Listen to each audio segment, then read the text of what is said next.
Oh, jalur selatan. Masih Solo ya guys ya.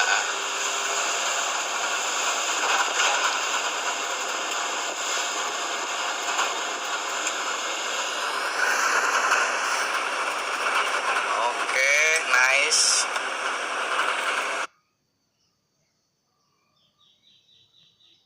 Bab 1651 menantu perempuan, seseorang memukuliku. Sudah subuh ketika Ye Chen kembali ke Henyezong. Gitu sampai di kaki puncak Yuns, dia melihat Siong Er Natuo berdiri di atas batu yang dikelilingi orang. Lihat, ini adalah batu asal. Siong Er memegang sepotong batu asal, menyemprotkan ludah bintang yang berterbangan di seluruh langit.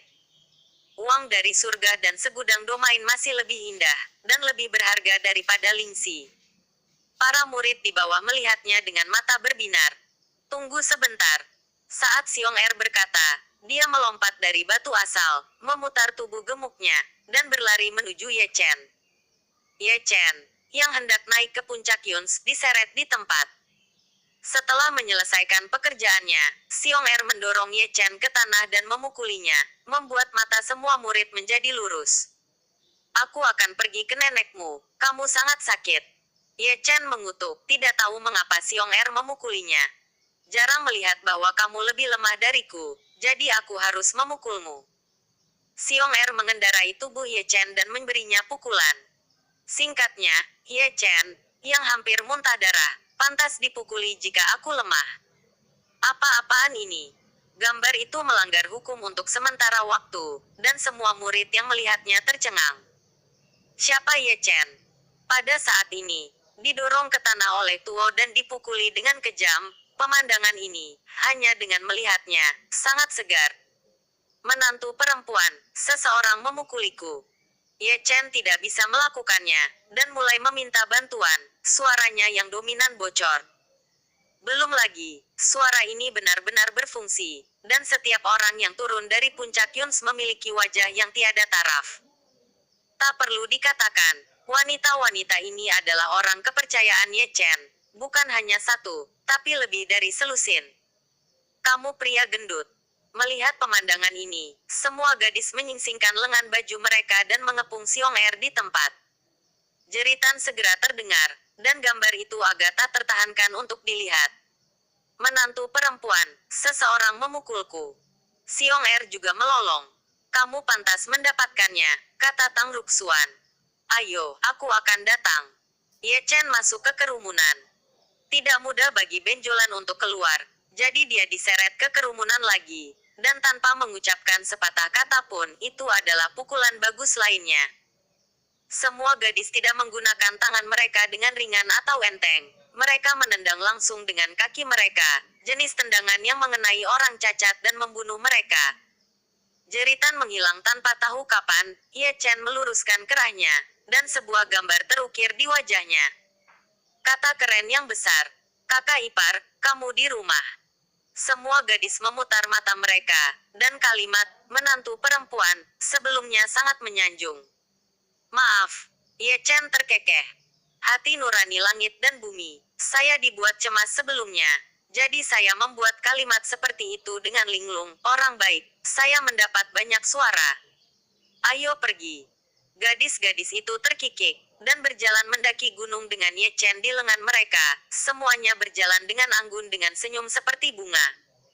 Setelah mereka pergi, semua murid mengelilingi mereka dari segala arah.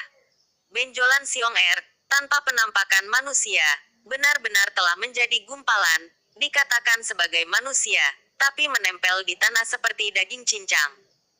Semua orang menggerakkan mulut mereka, merasa kedinginan.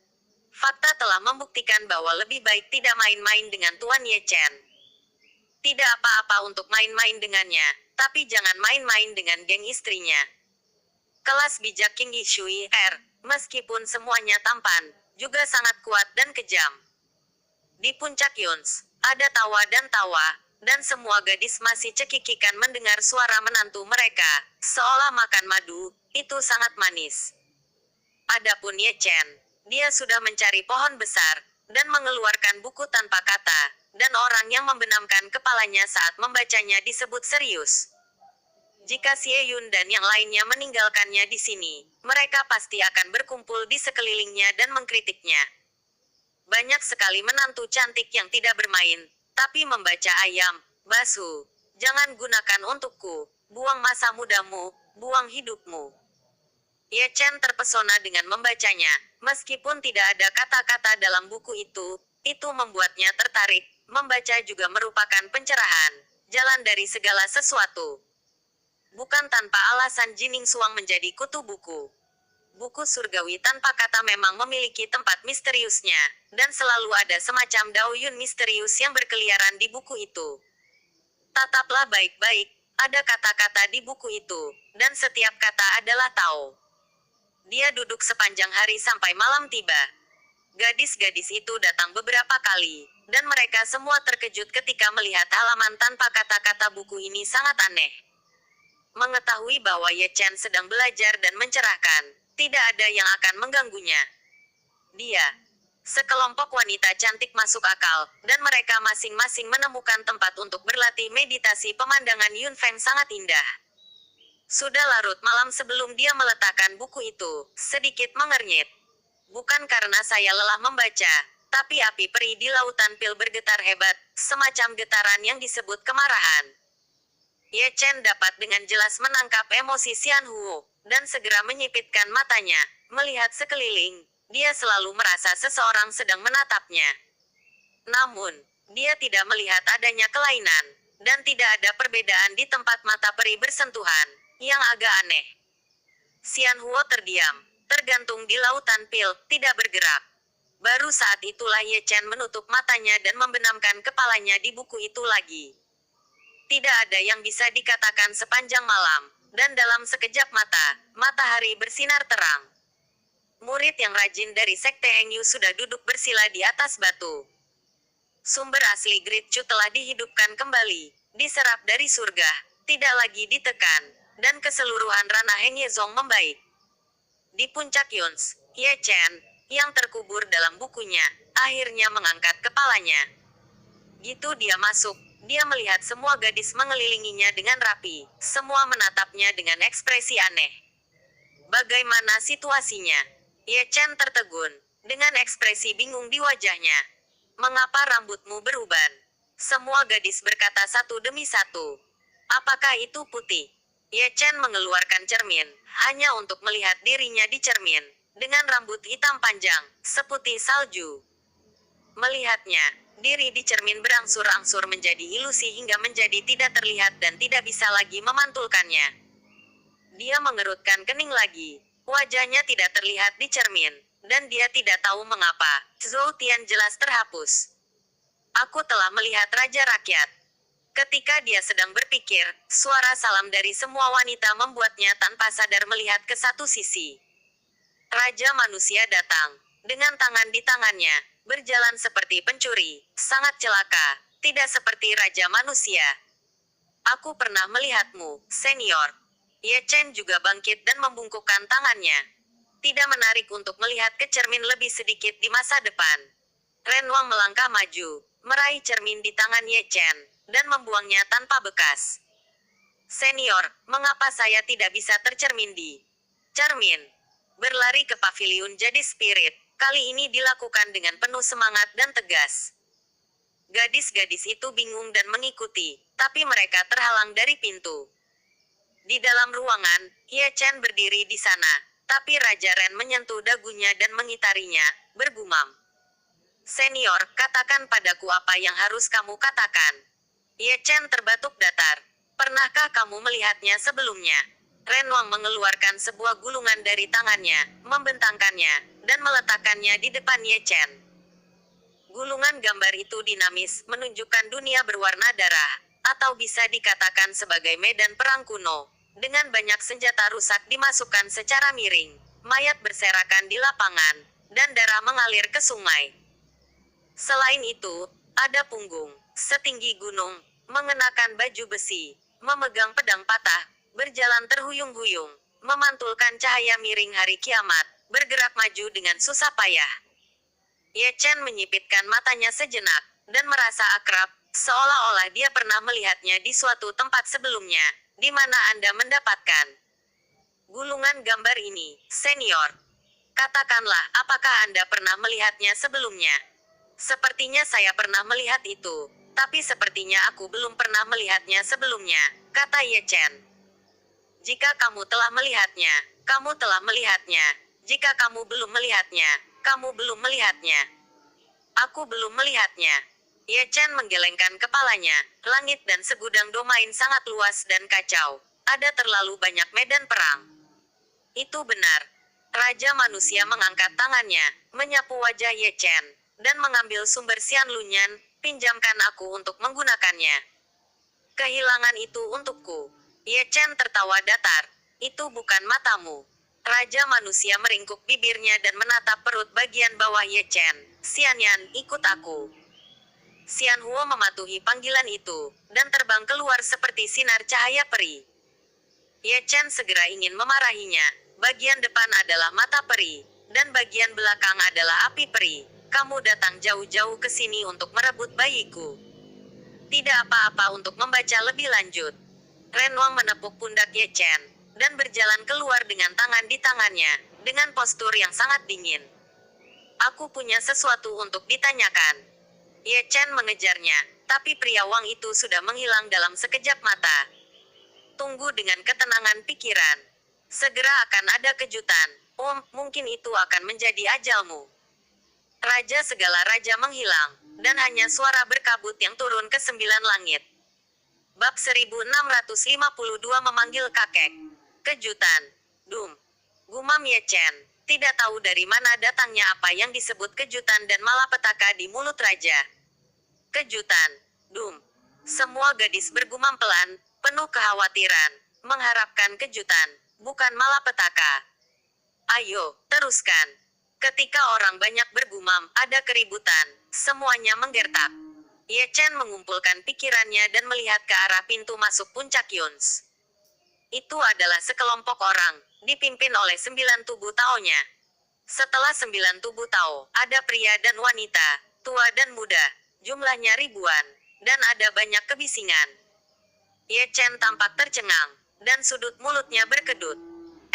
Pinsu. Lah. Jelas ini adalah anggota keluarga dari 9 tubuh Dao. Ini baru 300 tahun, dan beberapa barang ini benar-benar dapat dibuat. Jika anak cucu banyak, efisiensinya biasanya tidak tinggi.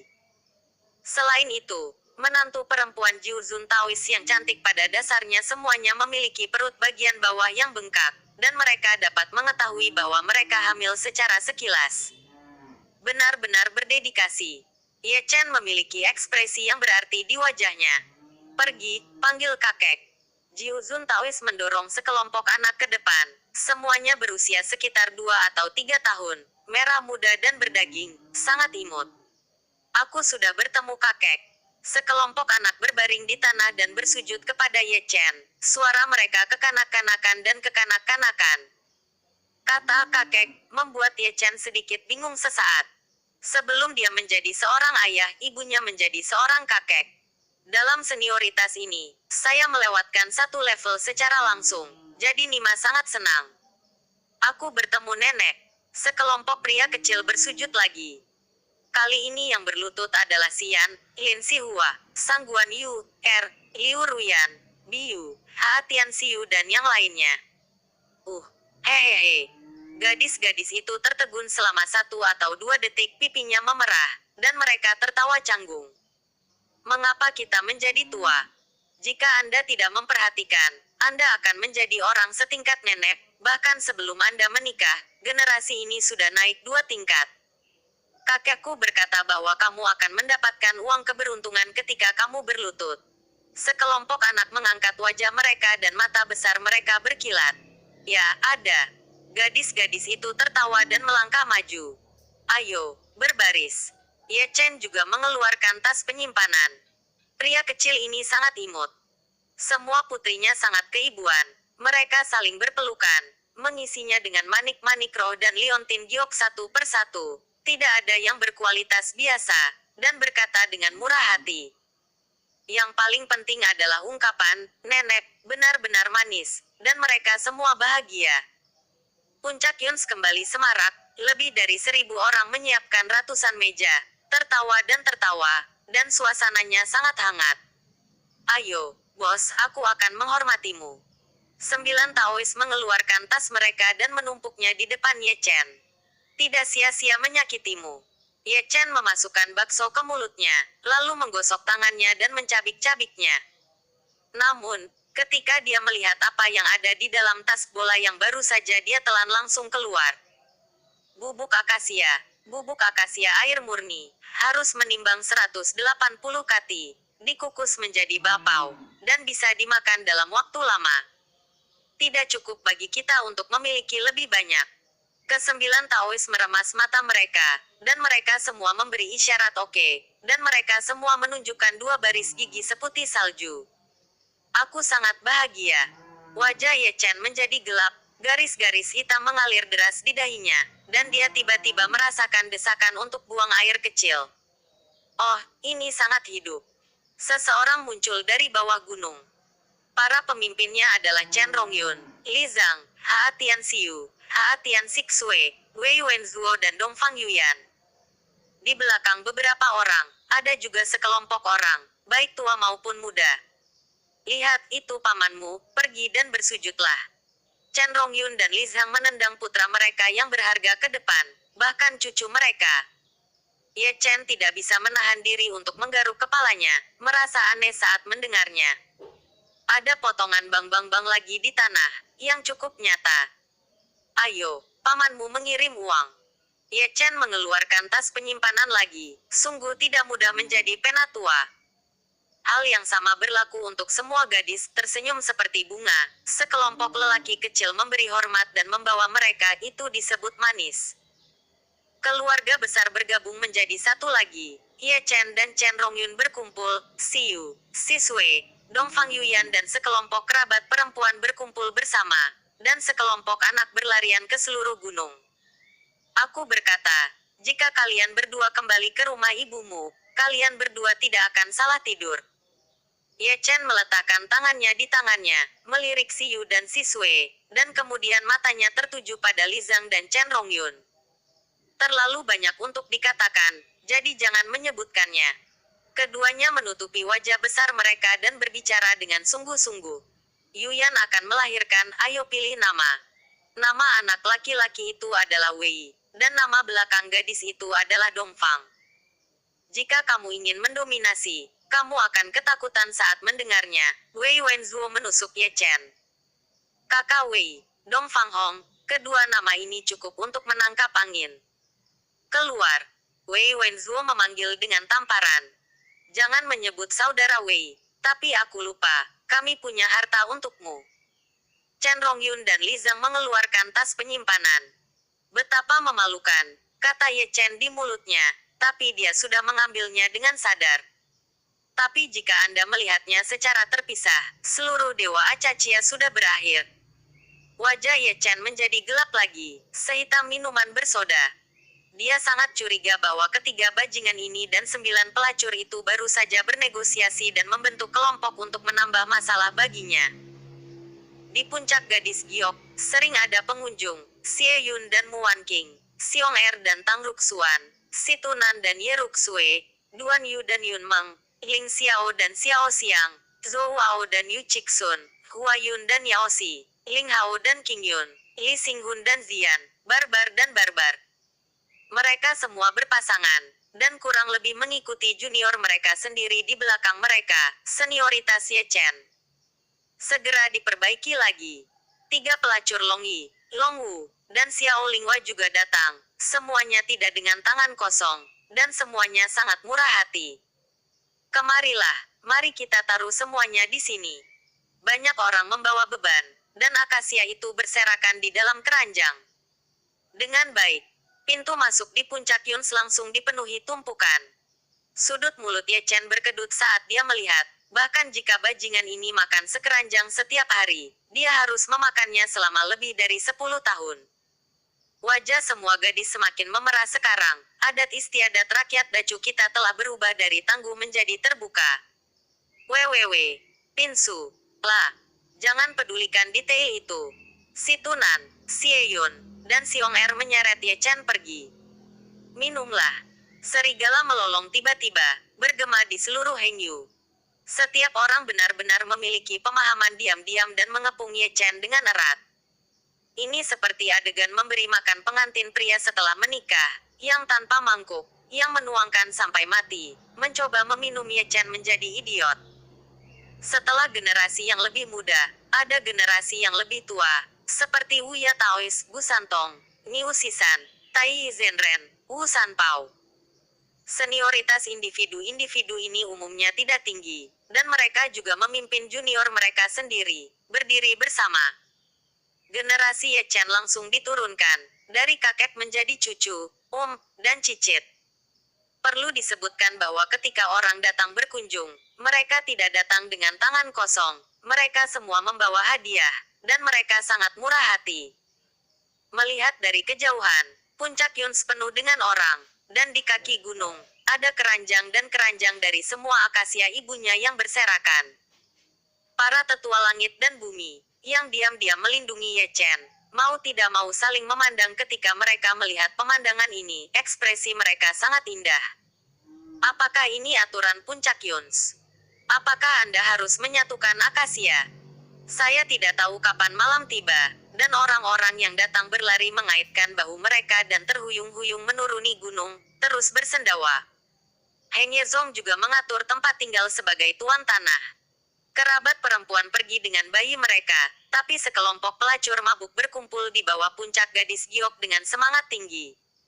Xiong Er menyiapkan meja batu dengan nama terukir di atasnya. Nama-nama itu, tak perlu dikatakan, adalah orang kepercayaan Ye Chen. Tidak hanya memiliki nama, tapi juga peluang. Taruhan apa ini? Semua orang memandang Xiong Er. Omong kosong, bertaruh siapa yang berteriak lebih keras. Teriak Xiong Er. Ini benar-benar baru. Semua orang membicarakan ide aneh Xiong Er, dan dia bisa memikirkan semuanya. Jangan mengolesi tinta, ini licin. Desak Xiong Er. Pasti Siu, keluargaku sangat bersemangat di tempat tidur. Chen Rongyun menyeringai, mereka semua dilahirkan oleh seorang ibu. Bagaimana mungkin seorang saudari lebih rendah dari seorang adik perempuan? Aku juga sangat merasakan hal ini. Li Zhang, hehe tersenyum. Itu berbeda, kupikir seharusnya Sang Guan Yu Er. Jangan membuat masalah. Dari segi suara, pasti gadis itu Luo Si. Xian masih terlihat seperti seorang gadis, jadi aneh jika dia tidak berteriak. Dia adalah pilihan yang paling bisa diandalkan. Dengarkan saya, dia akan benar. Ye Chen, jika kita menutup mulut orang, bukankah itu akan menjadi kerugian besar bagi kita? Pria tak tahu malu itu memiliki banyak trik. Jangan bilang, itu sangat mungkin. Dia melakukan hal-hal sepele, tapi wajahnya serius, seperti peramal. Selain taruhan, batu asal menumpuk menjadi gunung, tidak kurang dari puluhan juta. Setelah menyelesaikan pekerjaan, sekelompok orang berjongkok menuruni gunung dengan tangan di tangan. Ada barisan yang rapi, masing-masing dengan telinga tegak, dan mereka bisa mendengar gerakan apapun di puncak Yuns. 1 jam berlalu, dan tidak ada pergerakan di gunung. 2 jam berlalu dan masih ada keheningan. 3 jam telah berlalu, apa yang harus saya lakukan atau apa yang harus saya lakukan? Apa situasinya? Si Tunan menguap, dan melihat ke gunung ini tidak ilmiah. Tidak aman. Ye Chen benar-benar tersumbat. Kamu hanya menatap, aku akan tidur sebentar. Si Eyun melipat tangannya, bersandar pada batu, dan mendengkur. Setelah tertidur dan membuka mata lagi, langit sudah cerah. Murid yang rajin dari Sekte Hengyu telah kehabisan gua, meregangkan pinggangnya, penuh energi, menyerap energi spiritual. Saat melewati puncak Yuns, semua murid tercengang. Apa ini sekelompok besar orang semua menatap Yun Feng dengan kepala terangkat? Apa yang kamu lihat?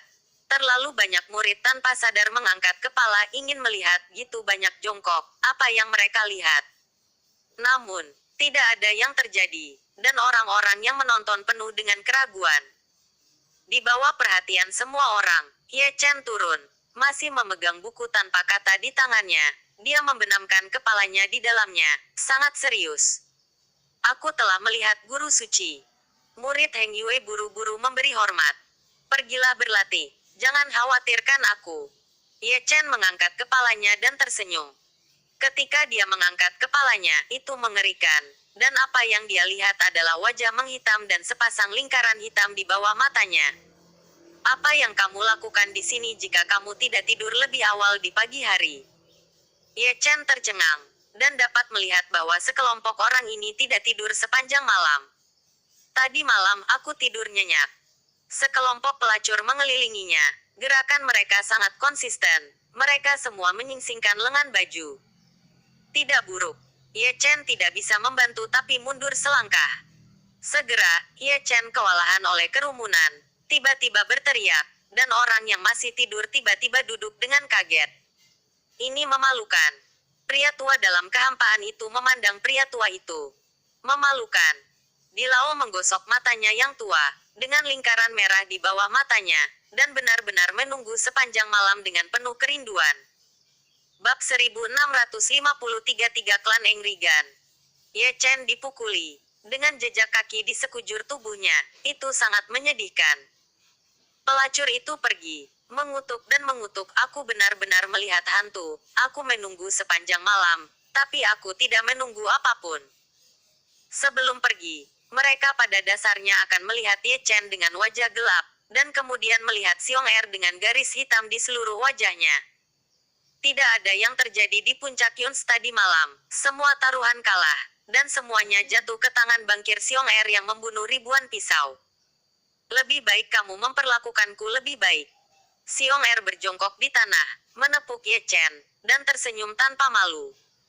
Lagi pula, bajingan ini melarikan diri. Takut Ye Chen akan berkata lagi, menantu perempuan, seseorang memukuliku.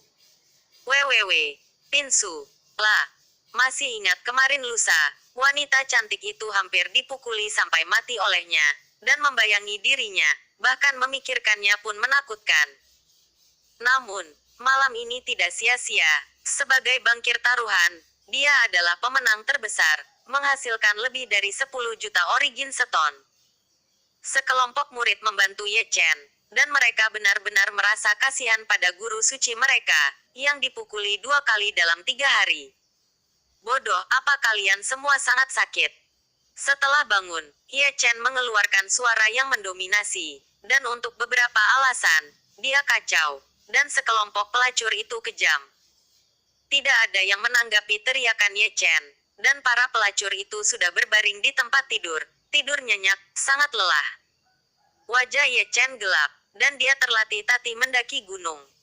Saya ingin mencari tempat untuk belajar dan mempelajari kitab suci surgawi, tapi siapa yang mengira hal seperti itu akan keluar pagi-pagi sekali. Sebuah lelucon datang dan pergi dengan cepat, dan Heng Yuezong jatuh ke dalam kedamaian masa lalu, dan semuanya teratur. Ye Chen hanya tinggal di gunung dan membenamkan dirinya dalam memahami kitab suci surgawi. Gadis-gadis itu juga bebas, berkumpul bersama untuk mempelajari ramuan awet muda, dan sesekali melirik bubuk akasia yang menumpuk. Jika Anda makan terlalu banyak, Anda akan mati. Itu adalah malam yang tenang lagi, dan semuanya diam. Di puncak Yuns, seberkas cahaya peri membubung ke langit. Ye Chen telah maju. Ketika dia tenggelam dalam membaca buku tanpa kata, dia menerobos dari alam kehampaan ke alam kehampaan. Dia masih duduk bersila di bawah pohon kuno, meletakkan buku tanpa kata, mengeluarkan cermin kecil, dan memandangnya dengan tatapan kosong. Cermin itu terang dan bisa memantulkan segalanya, tapi tidak bisa memantulkan potretnya, seolah-olah dia tidak ada di dunia. Aku harus mengerti. Aku masih orang mati, mengembara di dunia dalam bentuk orang hidup. Ye Chen menertawakan dirinya sendiri, berpikir dengan tenang, dan menebak akar penyebabnya. Ada kesedihan kuno dalam senyumannya. Meskipun dia tidak tahu kekuatan magis apa yang digunakan Raja Manusia untuk membuatnya tetap hidup seperti ini, namun nasibnya pada akhirnya akan berakhir.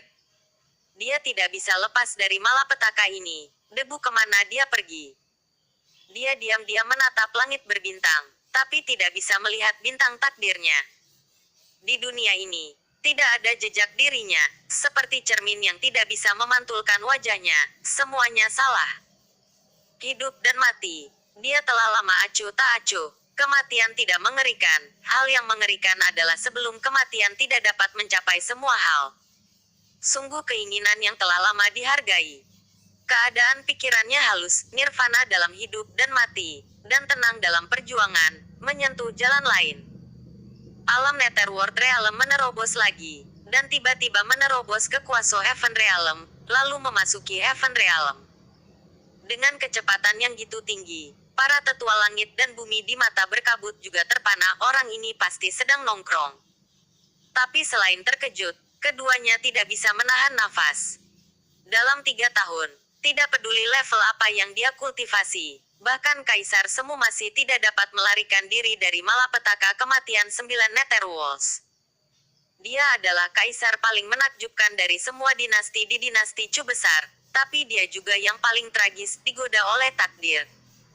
Dalam keheningan, di kedalaman langit berbintang yang jauh, ribuan kecemerlangan tiba-tiba muncul, dan banyak penglihatan kuno terjalin dan menari bersama. Sepotong langit berbintang itu diwarnai dengan cemerlang, menarik perhatian semua arah. Penglihatan seperti itu lahir dengan garis keturunan di langit. Yang lebih aneh lagi adalah terlalu banyak bintang mati di langit berbintang, sehingga mereka lebih marah, dan tumbuhan berhamburan dari tanah. Penglihatan seperti itu, putra bumi. Kedua tetua langit dan bumi saling memandang, seolah-olah mereka mengenali jenis darah apa yang lahir, itu benar-benar menantang surga. Era ini terlalu luar biasa. Di gerbang Tianxuan, Dong Huang Taixin juga menonton, bergumam pelan. Putra bumi, yang darahnya selaras dengan semua makhluk hidup di tanah Dacu, ada satu patung sebelum tahun-tahun tanpa akhir. Pada saat itu, lebih awal dari masa Kaisar Chu, setelah kematiannya, darah dan tulang berevolusi menjadi urat spiritual bumi, yang ditemukan oleh generasi selanjutnya. Di masa lalu, Xuanzong dari Great Chu berpisah, dan Zheng Yangzong mendirikan sekte di urat spiritual bumi, dan kekuatannya melampaui 2 sekte lainnya. Karena pembuluh darah spiritual bumi, itu juga menimbulkan sebab dan akibat bagi Ye Chen dan keluarga Haatian, semuanya kebetulan. Kelahiran putra bumi menandakan tren emas lainnya. Kaisar Bulan berbisik juga melihat ke atas dari langit. Mungkin ini bencana. Kaisar Chu menarik napas dalam-dalam, matanya penuh dengan langit dan bumi, dan ada ekspresi khawatir. Bawa anak itu ke sini, perintah Dong Huang Taixin. Jangan pergi sekarang. Suara berkabut turun ke Jiuyu, dan Dewa Pedang Surga terwujud, dengan pakaian putih dan rambut putih seperti makhluk abadi yang diasingkan. Ketika aku pergi, aku dibawa pergi, kata Dewa Pedang. Kecepatanmu nomor 1 di surga, apakah ada yang lebih cepat darimu? Kaisar yang terkejut, sedikit tidak bisa dipercaya. Langit dan segudang alam gitu luas, dan ada gitu banyak generasi Crouching Tiger, Hidden Dragon. Dewa Pedang tersenyum dan menggelengkan kepalanya. Aku tidak bisa menemukan aura itu, tapi aku hanya tahu bahwa dia adalah seorang orang yang menembus langit dan bumi. Kata-kata Dewa Pedang jatuh. Lalu aku mendengar ledakan mengejutkan yang mengguncang langit, dan suaranya datang dari Xuan Huang. Wilayah selatan daratan. Keluarga besar lainnya dibuka segelnya, dan itu bukan hanya satu. Di wilayah selatan, 3 gunung peri agung jatuh tanpa urutan tertentu, dan mereka sangat perkasa, dengan roh biadab menyebar melintasi hutan belantara. Jika Anda melihat lebih dekat, Anda tahu klan apa itu? Itu adalah klan Baki, klan Feng Diao, dan klan Senpeng, yang kekuatannya menghancurkan bumi. Aku sudah lama menunggumu. Raja Perang menginjak langit dan langsung pergi ke Xuan Huang, memegang kapak pembuka langit, dan dia sangat mendominasi. 8 kaisar lainnya juga seperti lampu abadi. Setiap kaisar membawa tentara kaisar yang ekstrim, dan langit serta alam yang tak terhitung jumlahnya bergetar. WWW. Pinsu. Lah. 9 prajurit kaisar tidak boleh meninggalkan Dacu terlalu lama, semuanya santai saja. Dong Huang Taixin menyampaikan perasaan ilahi. Dorong sepenuhnya secara horizontal, itu tidak akan memakan waktu terlalu lama. 9 kaisar merespons. Di wilayah selatan Xuan Huang, ada banyak gunung peri, dan ketiga suku telah kembali satu demi satu. Ada ribuan klan di wilayah selatan, Ketiga klan ini dianggap klan besar, dan semua klan memiliki prajurit kaisar yang ekstrim. Kekuatan kaisar menyebar ke segala arah, dan dunia dikalahkan. Saya tidak punya keluarga. Di kota kuno Kunlun, Queen Yu dan yang lainnya dalam keadaan putus asa. Mereka hanya ingin memarahi ibu mereka, dan perut mereka sakit karena menunggu. Hanya 3 klan yang telah dibuka segelnya. Si Fang memandang wilayah selatan dari kejauhan. Tanpa kecuali, mereka semua adalah musuh dari tubuh suci. Akankah 9 orang kejam yang tiada taranya di pengadilan? Surgawi Chu Agung membunuh gelombang lain. Saya tidak tahan dengan serangan itu. Di tengah diskusi, Kaisar Baki berteriak dengan marah, dengan niat membunuh yang dingin, menusuk sampai ke tulang. Siapa itu? Siapa yang membunuh putraku? Kaisar Feng Diao juga sangat marah, dan Kaisar Jidao menyebarkan keagungannya dengan tidak hati-hati ke seluruh dunia. Siapa itu? Siapa yang membunuh putraku? Kaisar Senpeng berdiri di langit, dan Raja datang ke langit, dan teriakan marahnya bergema di langit. Lolongan kerajaan dari ketiga keluarga itu keras, tapi leluhurnya dari ketiga keluarga itu mengerutkan kening, menatap Misty, dan merasakan keberadaan yang kuat. 9 kaisar terwujud, berbaris dalam satu baris mengalahkan 8 kehancuran. 3 ras utama terkejut, dan leluhurnya juga mundur, 9 kaisar semu, 9 tentara kaisar ekstrim. Memproklamirkan diri selama 100 tahun, baru saja kembali. Dan melihat pertempuran ini. Apakah sesuatu terjadi pada surga setelah pergi tahun-tahun ini? Ketiga keluarga itu gemetar dan membuka penghalang pelindung. Mereka juga takut dengan barisan seperti itu, dan kekuatan tempur absolut mereka menekannya. Izinkan saya mengatakannya saja. 9 orang dacu yang kejam pasti akan datang. Para biksu dari segala arah berkumpul bersama dan melihat ke wilayah selatan dari kejauhan. Kali ini, akan ada segunung mayat dan sungai darah. Siapa yang harus disalahkan untuk ini? Mereka semua dicari oleh ribuan orang di masa lalu. Mereka semua luar biasa.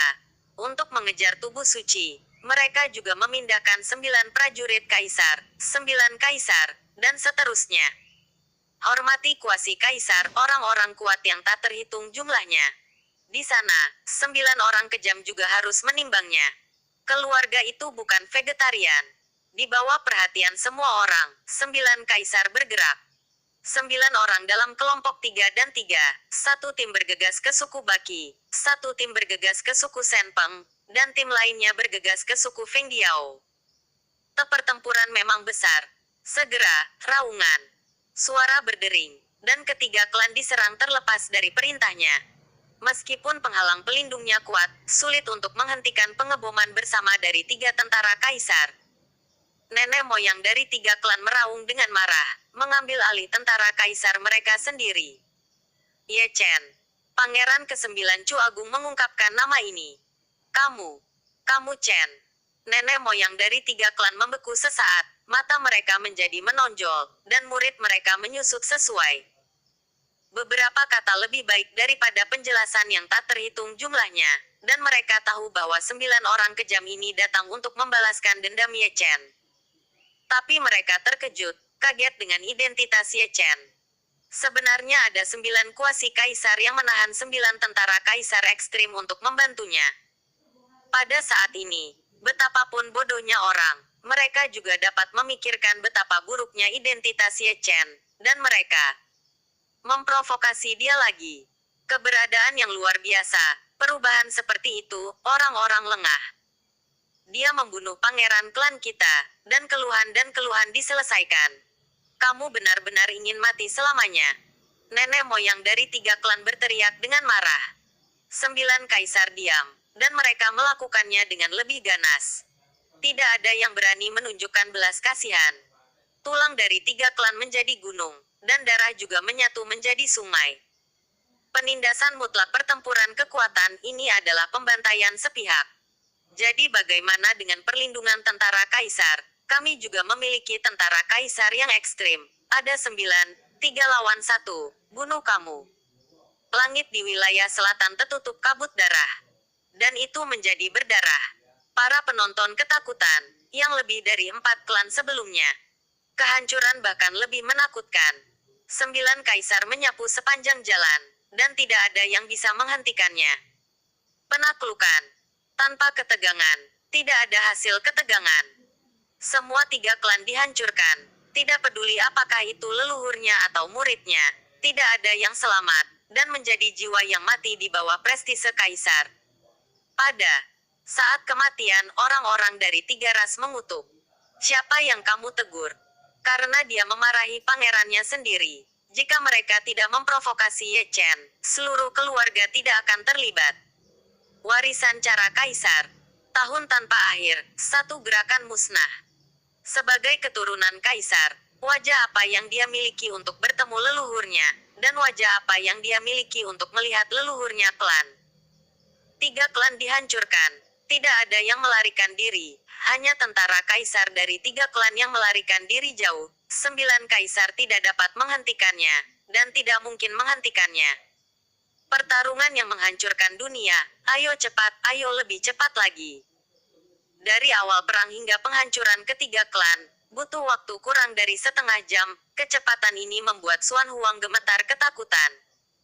Beberapa orang diam-diam berdoa agar semua suku di wilayah selatan dibebaskan. Mereka akan membentuk kelompok dan kembali bersama. Jika tidak, 1, 2 atau 3 ras pasti tidak akan bisa menghentikan serangan tak tertandingi dari 9 kaisar.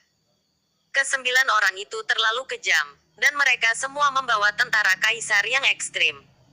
Bab 1654 Fosil.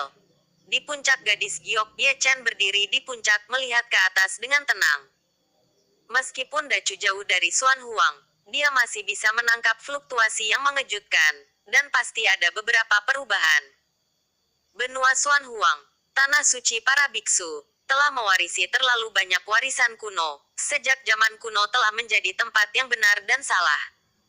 Selain itu, darah berdenyut itu adalah sinar darah dari pembuluh darah spiritual bumi, dan sangat aktif saat ini. Dia tahu bahwa itu adalah darah putra bumi. Ini membuat matanya menjadi gelap. Fluktuasi aneh lainnya di kedalaman langit berbintang kemarin jelas tidak sederhana. Apalagi pasti berhubungan dengan putra bumi yang legendaris, dan darahnya selaras dengan semua makhluk hidup, yang terlalu luar biasa. Mungkinkah putra bumi lahir kemarin? Ye Chen menggosok dagunya, menebak dalam hati. Jika memang gitu, era ini akan terlalu hidup.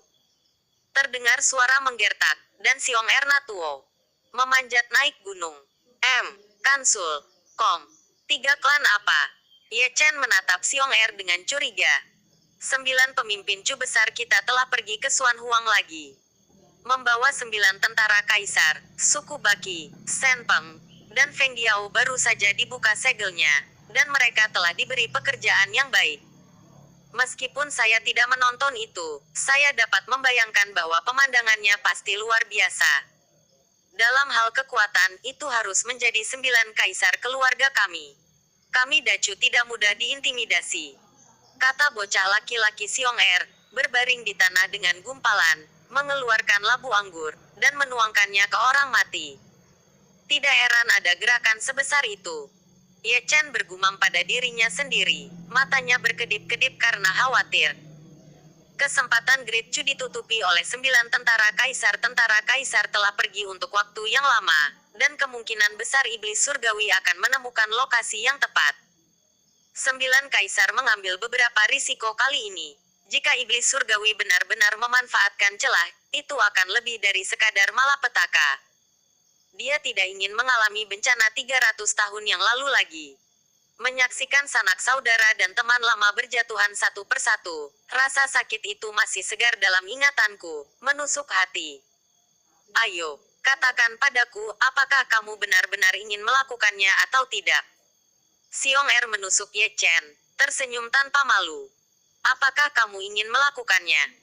Pikiran Ye Chen terputus, ekspresinya bingung, dan dia bingung dengan apa yang dia katakan. Jangan berpura-pura bodoh. Siong Er mengedipkan mata dan meringis. Gitu banyak pesta bahagia, gitu banyak menantu perempuan yang cantik. Mendengar ini, Ye Chen mengangkat alisnya, dan melirik ke atas dan ke bawah benjolan itu. Apakah kamu berjudi lagi kemarin? Lalu aku harus berjudi. Bertaruh siapa yang bisa berteriak lebih keras, dan aku memenangkan lebih dari 10 juta saat selesai. Xiong Er menyeringai.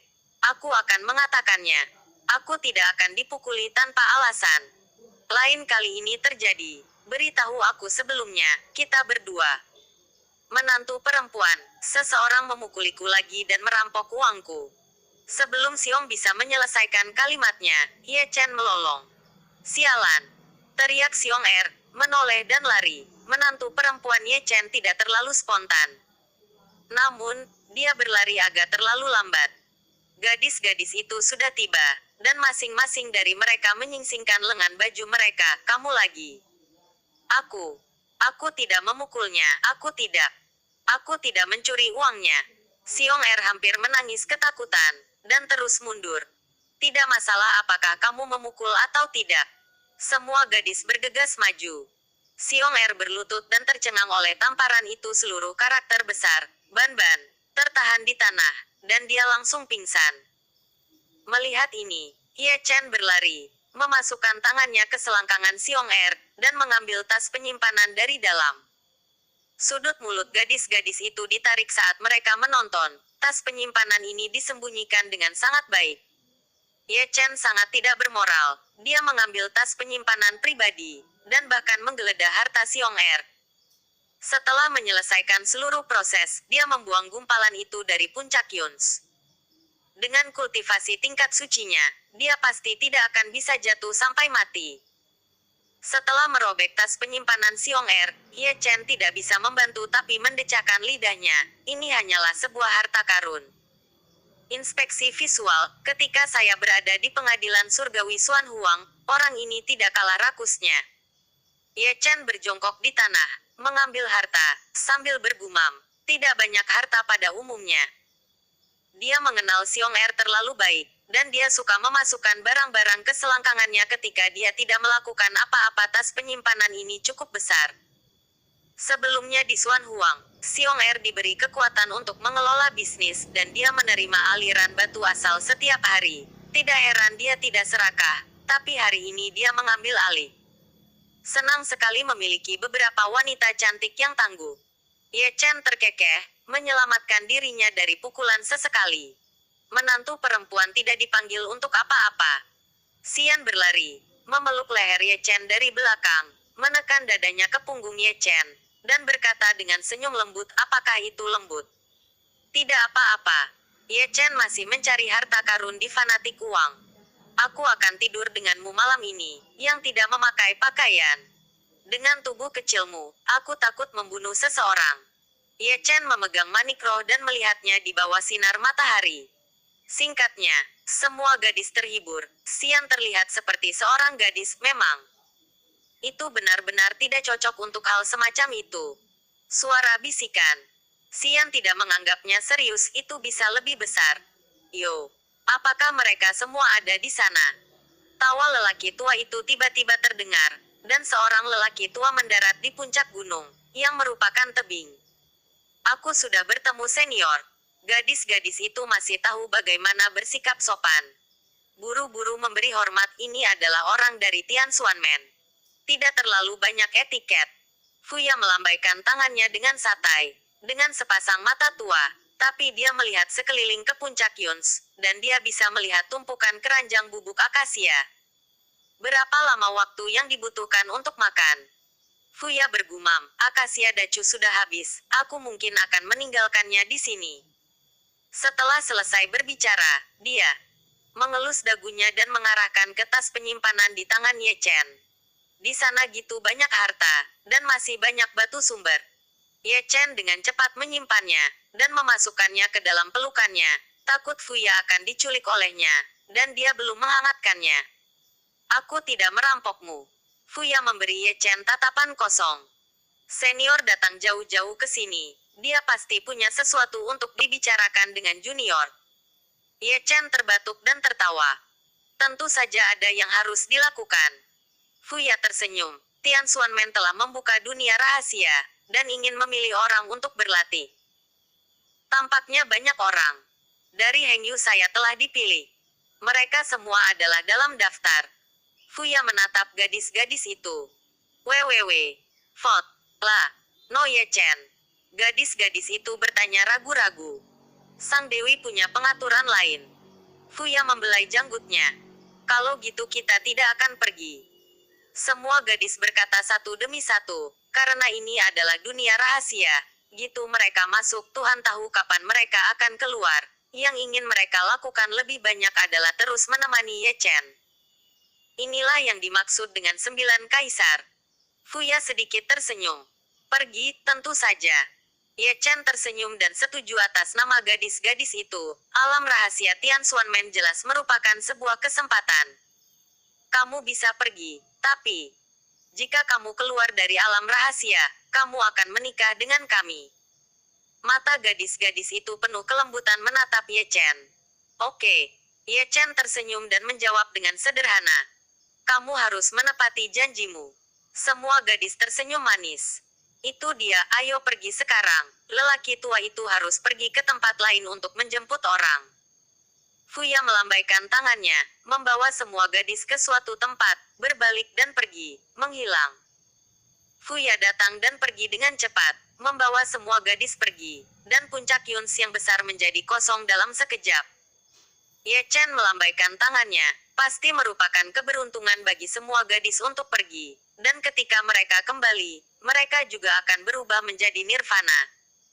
Adapun dia, tidak masalah apakah dia pergi atau tidak. Masih kalimat yang sama, bahkan jika dia berkultivasi ke Kaisar Zun, jadi apa? Dia masih tidak bisa lepas dari kematian 3 tahun. Tidak ada bedanya. Perlahan menutup pandangannya, dia mengeluarkan buku surgawi tanpa kata, melingkarkannya di atas puncak gadis giok, dan membenamkan dirinya dalam mempelajari Dao. Pada hari ini, terlalu banyak orang dari Great Chu dibawa pergi.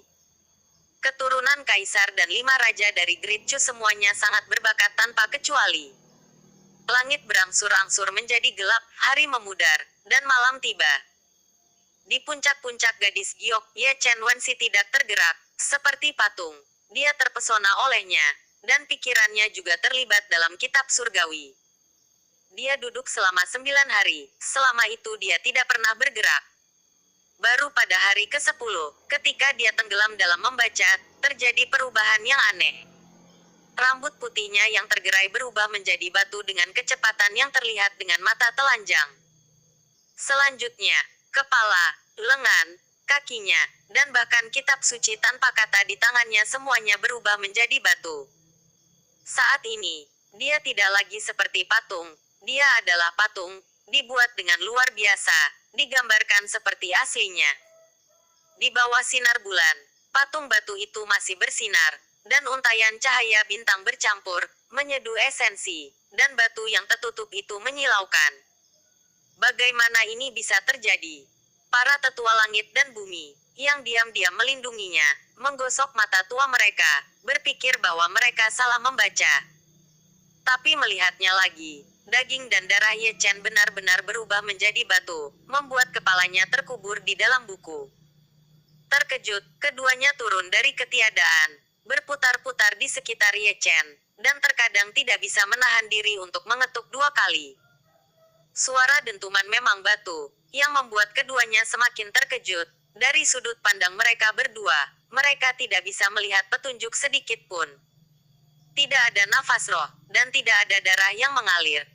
Dilao merenung, dan Zundi tidak bisa melihatnya. Pasti ada kecelakaan.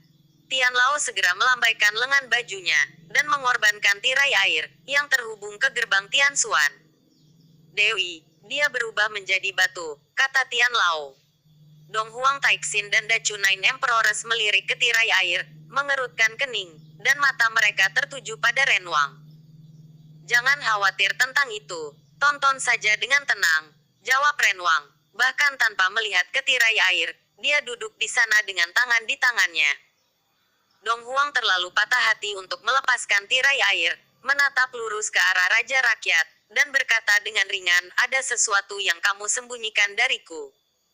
Raja manusia menyatukan tangannya, aku tidak mau dirampok lagi. Lalu, apakah dia ada hubungannya dengan Immortal Martial Emperor? Yan Huang segera berkata, dan melirik Raja Manusia Fuksi. Katakan dengan jelas, aku tidak tahu asalnya. Raja Manusia berkata dengan santai. Dia tampaknya berada dalam lingkaran tanpa akhir. Tidak peduli di mana dia menghitung. Dia tidak dapat menemukan akar penyebabnya. Mungkin Anda dapat bertanya kepada prajurit Kaisar. Yue Huang berbisik, semua senjata Kaisar memiliki roh Kaisar, dan kebanyakan dari mereka dapat memahami misteri periode itu. Aku bahkan tidak bisa mengetahuinya, jadi percuma bertanya. Raja orang berkata, melihat ke sekeliling 9 kaisar, aku tidak peduli denganmu berapa banyak permusuhan yang kamu miliki dengan 10.000 ras, kamu tidak boleh membawa tentara kaisar keluar dari tanah ini lagi. Dan kamu 9, jangan, kehabisan jika Anda tidak melakukan apa-apa. Mengatakan ini, pria itu berjalan pergi dengan tangan di sakunya, dan sebelum dia meninggalkan hutan bambu, dia masih ingat melirik. Misti dan ketiadaan, putra bumi, anak momok, penjelmaan langit dan bumi, mana yang lebih lemah dan mana yang lebih kuat. Bab 1655 Peremajaan. Di puncak Jade Gear Peak, Ye Chen duduk dengan tenang bersila, dengan tubuh yang membatu. Dedaunan yang berguguran, angin sepoi-sepoi yang hangat, sinar bulan yang cerah, dan bintang-bintang yang terang semuanya tidak bisa menggerakkan tubuhnya. Adegan ini sangat aneh sehingga tidak ada yang bisa menjelaskannya. Bahkan dua tetua dunia, kuasi kaisar, bingung melihatnya. Mengubah seseorang menjadi batu juga bisa dilakukan dengan teknik transformasi. Tapi transformasi Ye Chen menjadi batu agak mengagumkan, itu adalah batu asli. Tidak ada yang bisa dikatakan untuk satu malam. Dan dalam sekejap mata, langit dan bumi mengantarkan siang hari. Di pagi hari, sebelum fajar, 3 atau 5 sosok mendaki puncak Yun sambil memaki dan berteriak. Pemimpinnya tidak lain adalah Xiong Er, memegang gada di tangannya. Dia dirapikan sebelumnya, dan dia berbaring di tempat tidur selama 10 hari. Tepat ketika dia bangun dari tempat tidur, dia mendengar bahwa gerombolan harimau betina telah pergi ke alam rahasia Tian Xuanmen. Bersikaplah lembut dan ketahuilah. Jangan dipukul sampai mati, sapa Xie Yun, dan juga mengeluarkan palu. Www. Big Gebang. Kong. Jangan khawatir, masuk akal. Si Tunan memberi isyarat oke, memperlihatkan 2 baris gigi seputih salju. Akhirnya aku bisa merasa bangga.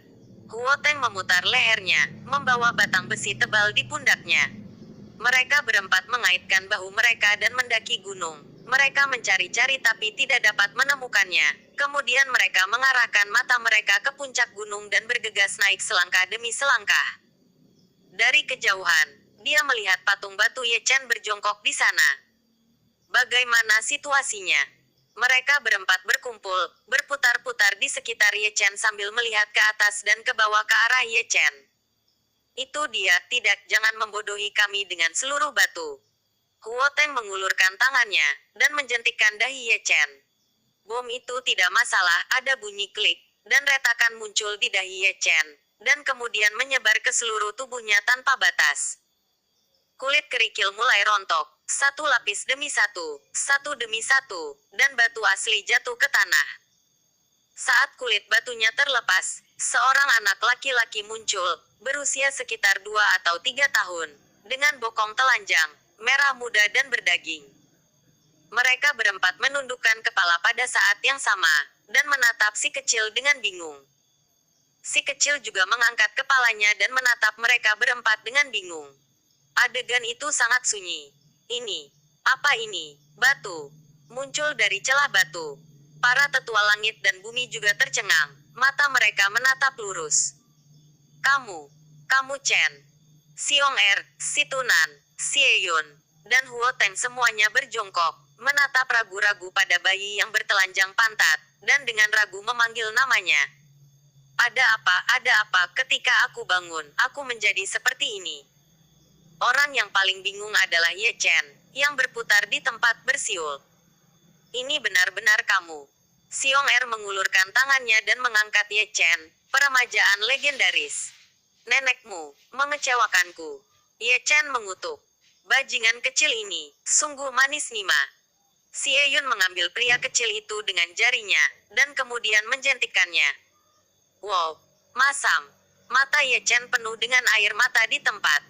Dewi, dia melompat keluar dari celah batu. Dua tetua langit dan bumi mempersembahkan korban ke tirai air lagi dan menghubungkan Tian Xuanmen. Wow. Sebelum Dong Huang Taixin membuka mulutnya, Fuya mengeluarkan suara, dan menatap tirai air dengan kedua matanya. Melihat Dong Huang Taixin lagi, seluruh orang tidak sehat ekspresinya luar biasa, mulutnya sedikit terbuka, dan kadang-kadang berkedut dua kali.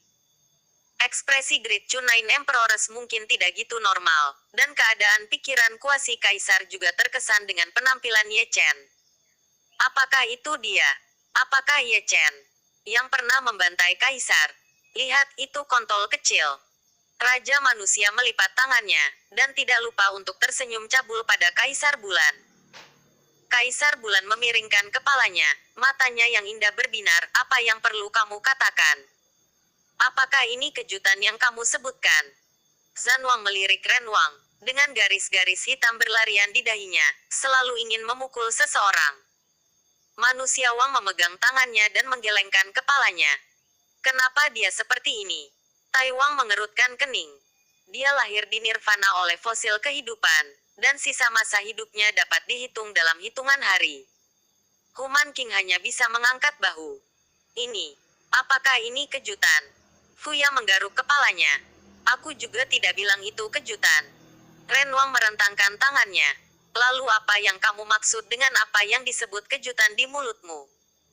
Wajah semua orang menjadi hitam, dan mereka selalu ingin membentuk kelompok untuk menghajar orang ini. Orang tua itu menghitung, kota tanpa air mata akan segera datang. Kota tanpa air mata. Semua orang mengangkat alis mereka dan saling memandang. Baginya, cusuan atau culing memang merupakan kejutan di kota tanpa air mata. Dong Huang Taixin menghela nafas. Mungkin akan hancur. Kaisar Bulan menggelengkan kepalanya dan tersenyum. Kejutannya sendiri, ajalnya sendiri. Raja mengeluarkan guci. Kamu tidak perlu menunggu keajaiban terjadi. Saya katakan dia akan hidup selama 3 tahun, tidak lebih dari sehari. Bahkan kamu berutang. Dia hidupmu, apakah kamu tidak sedih sama sekali? Mengapa kamu tidak membiarkannya pergi dan membuat komentar sarkastik? Dong Huang Taixin menendang pot anggur Raja Manusia. Nasib berada dalam siklus tanpa akhir. Aku tidak bisa menyelamatkannya, tapi itu tidak berarti dia tidak akan menyelamatkan dirinya sendiri. Raja mengeluarkan kendi lain. Nirvana aslinya adalah kematian, 6 reinkarnasi. 6 reinkarnasi. Semua orang mengerutkan kening. Saya tidak tahu misterinya. Raja orang. Terlalu halus. Dacu tidak memiliki reinkarnasi. Jika Ye Chen mati, dia benar-benar mati. Dapatkah dia bereinkarnasi? Tapi kata-kata pelacur ini membangkitkan rasa ingin tahu mereka. Raja yang malang itu selalu memiliki banyak kata-kata aneh. Kamu menendang kendi milikku, dan aku akan mengingatnya untukmu. Ketika kamu dan Jian Fei Dao menikah, aku akan menyimpulkan gambar 2 kamar pengantinmu dan melelangnya. Jangan lupa mengintimidasi Dong Huang Taixin. Dewi, bisakah kamu menanggungnya? Lagi pula, aku tidak tahan. Fuya memasukkan tongkat besi ke tangan Dong Huang Taixin. Dong Huang Taixin tidak mengatakan sepatah kata pun, dan keluar dengan tongkat besi di tangannya. Segera, jeritan hantu dan serigala datang kembali. Pinsu. Lah. Semua orang menemukan tempat yang nyaman, menyeduh sepoci teh yang enak, dan mendengarkan jeritan yang mendominasi, merasa sangat nyaman. Tian Xuanmen hidup di sini, dan Heng Yezong bahkan lebih hidup. Xiong Ersi dan yang lainnya telah mengundang Ye Chen turun dari puncak Yuns. Lebih tepatnya, mereka seharusnya membawanya turun. Di tempat paling mencolok dari Sekte Heng Yu, sebuah platform batu didirikan, dan mereka berempat mengalahkan Ye Chen, yang terlihat seperti berusia 2 atau 3 tahun, di sana. Jalang, biarkan aku pergi. Wajah Ye Chen gelap, dan dia mengutuk sekeras mungkin, suaranya masih kekanak-kanakan. Kemarilah, datang dan lihat. Ye Chen telah diremajakan. Pemukulan gong dan genderang terdengar keras, dan lolongan keempat orang itu bahkan lebih keras lagi. Pagi-pagi sekali, tetua dan murid sekte Hengyu bergegas turun dari puncak gunung, menciptakan kegelapan yang pekat. Ketika mereka melihat Ye Chen, semua orang terkejut. Benar-benar meremajakan. Long Yi dan Long Wu berlari sambil menyentuh kepala botak mereka, dan dengan sadar mengeluarkan pisau. Kontol kecil ini benar-benar kontol kecil. Xiao Linghua juga melompat, menggosok tangannya, dan hendak menjentikkannya. Ya ampun, apakah ini paman? Gong Xiao Tian, Sao Yu, Wang Biao, dan Robo Zi semuanya mengikuti. Apa yang terjadi? Liu Yi, Ni Feng dan yang lainnya datang ke panggung, menendang Long Yi dan Long Wu, dan menjatuhkan Xiao Linghua, Gong Xiao Tian, dan yang lainnya juga ditampar. Ye Chen akhirnya dilepaskan, dengan ekspresi tanpa cinta dalam hidupnya. Siapa dia? Tubuh suci kuno, penguasa suci surga, Kaisar Chu, pria kejam yang pernah membantai kaisar, dan sekarang pantatnya telanjang di depan umum, dan namanya yang terkenal telah dimusnahkan. Ini harus difoto, itu sepadan dengan uang lama. Xie Yun dan yang lainnya mengeluarkan memori spar dan bersiap untuk menggosok satu persatu. Mu Wanqing, Ye Ruxue, Tang Ruxuan dan yang lainnya melangkah maju dan menendang mereka keluar. Mereka belum pernah melihat bajingan seperti itu. Chen apa yang kamu? Fu dan orang tua mengepung Ye Chen. Gitu aku bangun, akan seperti ini. Ye Chen hampir menangis, ayo, bawa aku ke Tianxuanmen dan bicara dengan seseorang. Jangan pergi, Sang Dewi sudah tahu. Kata-kata selanjutnya, nadanya agak aneh. Dan kemudian, Ye Chen mengangkat kepalanya. Kemudian, Raja Manusia Kacau. Para tetua langit dan bumi benar-benar mengupil, dan mereka sangat bahagia. Kerja bagus. Untuk beberapa alasan, para murid dan tetua sekte Hengyu menunjukkan ekspresi yang berarti. Bawa aku kembali ke puncak Yuns, aku ingin diam. Ye Chen menggosok alisnya, dia tidak pernah setakut ini selama bertahun-tahun. Liu Yi membawa Ye Chen bersamanya dan bergoyang ke puncak Yuns. Yang Dingtian dan sekelompok orang tuanya memelototi Xie Yun dan yang lainnya dengan wajah gelap. Tidak peduli berapa banyak kamu berani membuat masalah, kamu akan terlihat baik. Dan jangan menyebarkan masalah ini keluar, tutup mulut saja. Kamu, kendalikan mulutmu. Xie Yun, Si Tunan dan yang lainnya menepuk Xiong Itu rusak uangku. Xiong sepertinya telah mengingat sesuatu, memutar tubuhnya yang gemuk, dan menyusul Yun Feng. Yang Dingtian dan yang lainnya sedang menggosok alis mereka. Di kehidupan sebelumnya, para murid ini tidak khawatir, tapi di kehidupan ini mereka lebih hidup daripada di kehidupan sebelumnya. Semua murid perempuan melihat ke atas, mata mereka seperti air, dan saya harus mengatakan, penampilan kekanak-kanakan dari guru suci benar-benar imut. Jika kesempatan itu tidak tepat hari ini, mereka mungkin akan berlari untuk memeluknya, menyentuh wajah kecilnya, dan menyodok perut kecilnya. Perasaan itu pasti luar biasa. Junior Broterie, gunakan batu transmisi suara ini jika perlu. Liu Yi meletakkan Ye Chen dan memberinya batu suci. Terima kasih, kakak senior. Ye Chen mengambilnya. Memang benar dia diremajakan. Dan bahkan kultivasinya telah dipukul kembali ke bentuk aslinya. Hanya anak biasa.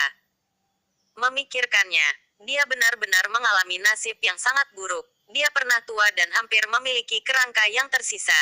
Tapi sekarang dia 2 atau 3 tahun lebih muda. Kesenjangan antara sebelum dan sesudah benar-benar tidak dapat diterima. Liu Yi pergi, dan memerintahkan murid perempuan Hengyu untuk datang dan merawatnya. Ye Chen pergi ke puncak gunung. Dia terlalu kecil, dan dia terhuyung-huyung ketika berjalan. Dia banyak tersandung, dan akhirnya terangkat. Setelah selesai, dia mengacak-acak tumpukan kerikil. Buku tanpa kata itu ditarik keluar, tapi dia melihat garis-garis hitam di seluruh wajahnya. Baru saja membaca buku yang robek ini. Melihatnya, dia tampak seperti berusia 2 atau 3 tahun, dan dia keluar dari batu. Kamu adalah Raja Pembunuh 1000 Pisau. Pria ini membuka celana dalamnya, mengeluarkan penis dan buang air kecil di depan buku. Buku itu ternoda air kencing, dan di halamannya ada kata, gulung.